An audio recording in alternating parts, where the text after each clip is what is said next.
bottom line is this: your attitude towards life influences your happiness, not what happens to you.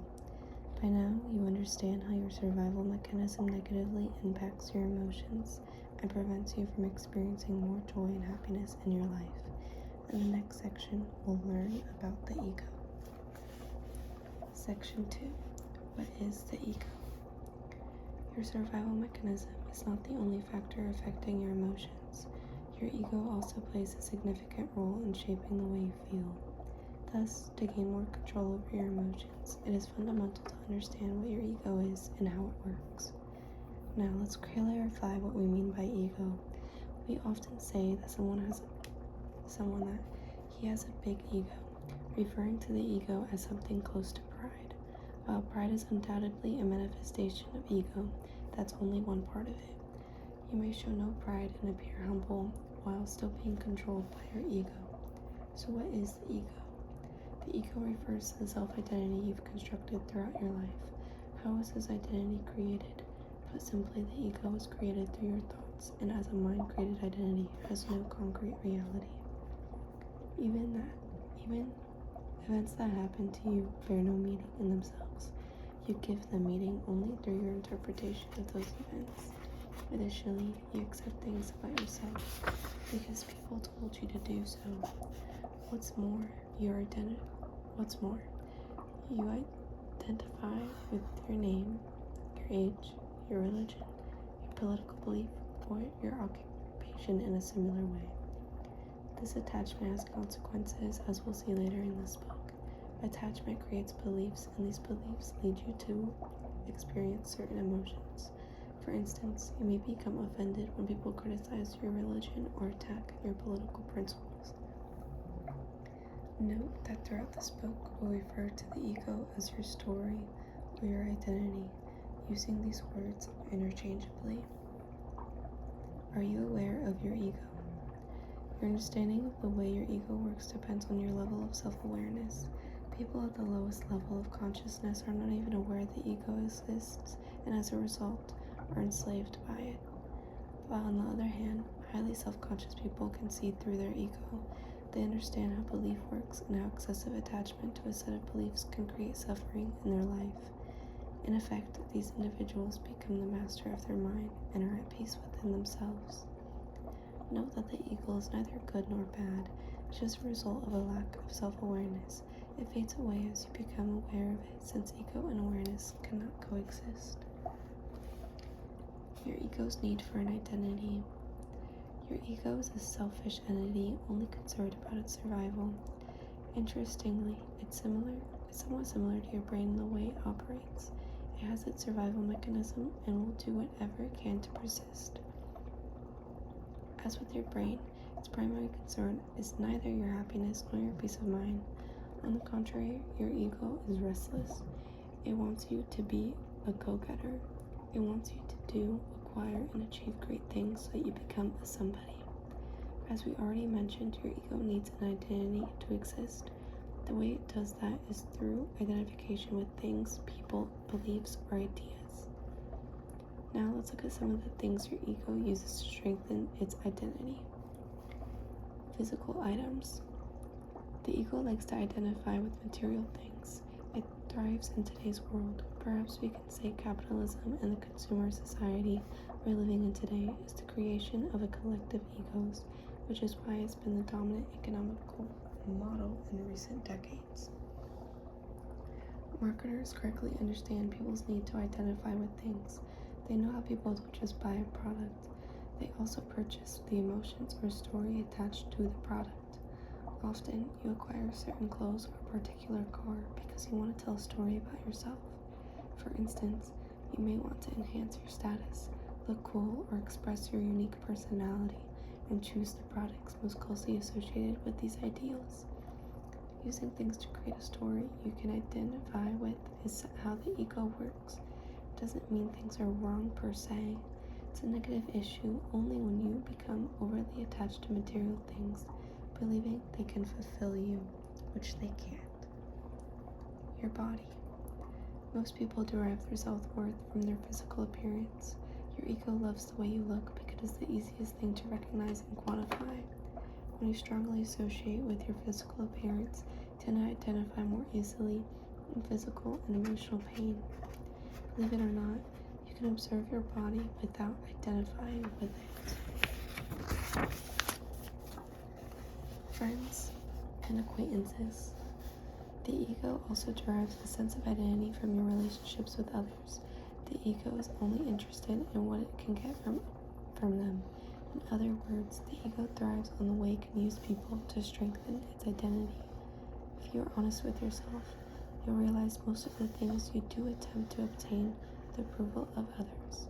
You want your parents to be proud of you, your boss to respect you, and your wife to love you. Now, let's see in more detail how the ego works with the following cases. Parent-child relationships. Some parents' egos lead to the creation of a strong sense of attachment and identification with their children. This attachment is based on the false belief their children are their possessions. As a result, they try to control their children's lives and use them to live the life they wanted to live when they were younger. This is called living vicariously through your children. You see this all the time. Next time you watch a junior soccer or baseball game, watch the parents in the touchline to see how some of them react. Try spotting the parents living vicariously. They're the ones screaming the loudest and not merely an encouragement. This may happen mostly unconsciously. Couples. The feeling of needing someone is very much a play of the ego as well. Anthony de Mello has a beautiful way to put it when he says, "Loneliness is not cured by human company. Loneliness is cured by contact with reality, by understanding we don't need people." Once you realize you don't actually need anyone, you can start enjoying people's company. You can see them as they really are rather than trying to get something from them. Your beliefs. Your ego also uses beliefs to strengthen its identity. In extreme cases, people become so attached to their beliefs they are ready to die to protect them. Worse still, they are willing to kill people who disagree with them. Religion is a perfect illustration of the dangers of excessive attachment to beliefs. The ego will use any belief to strengthen its identity, whether these beliefs are religious, political, or metaphysical. Other objects of identification. Now let's have a look at a non-exhaustive list of things your ego generally derives its identity from. Your body, your name, your gender, your nationality, your culture, your family and friends, your beliefs, political beliefs, religious, etc., your personal story, your interpretation of the past, your expectations regarding the future, your problems, illness, financial situation, victim mindset, etc., your age, your job, your social status, your role as employee, homemaker, parental status, employment status, etc., material items, your house, car, clothes, phone, etc., and your desires. The ego's main characteristics. There are some main characteristics of the ego. The ego tends to equate having with being, which is why the ego likes to identify with objects. The ego lives through comparison. Your ego likes to compare itself with other egos. Your ego is never satisfied. Your ego always wants more fame, more stuff, more recognition, and so on. The ego's sense of self-worth often depends on the worth you have in the eyes of others. Your ego needs the approval of other people to feel valued. The ego's need to feel superior. Your ego wants to feel superior to other egos. It wants to stand out and needs to create artificial separations to do that. Here are some strategies it employs. Enhancing its value through people. If you have smart or famous friends, your ego will associate with them to strengthen its identity. This is why some people love to tell others how smart, rich, or famous their friends are. Gossiping. People gossip because it makes them feel different and superior in some way. This is why some people like to put other people down and talk behind their back. It makes them and everybody else in their gossiping group feel superior. Manifesting an inferiority complex. This hides a desire to be better than others. Yes, even in this case, people want to feel superior. Exhibiting a superiority complex. This hides the fear of not being good enough. Looking for faith. This offers the illusion of superiority, which is why people often dream of becoming famous. Being right. The ego loves to be correct. It is an excellent way for it to affirm its existence. Have you noticed that everybody from Adolf Hitler to Nelson Mandela believed they're doing the right thing? Most people think they are correct. But can everybody be right? Complaining. When people complain, by definition, they believe they are right and others are wrong. It works with objects as well. Have you ever bumped into a table and complained or even insulted it? I have, and the darn table was wrong to be my way, wasn't it? Seeking attention. The ego likes to stand out. It loves recognition, praise, or admiration. To seek attention, people may also commit crimes, wear eccentric clothes, or have tattoos all over their bodies. Your ego's impact on your emotion.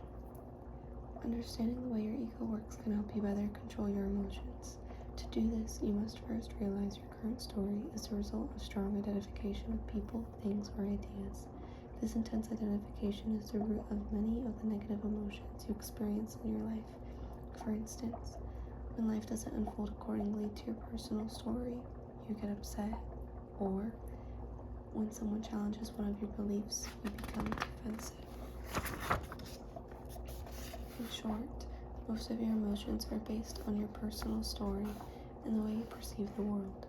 As you replace your current story with a more empowering one, while at the same time letting go of your excessive attachment to things, people, or ideas, you'll be able to experience more positive emotions.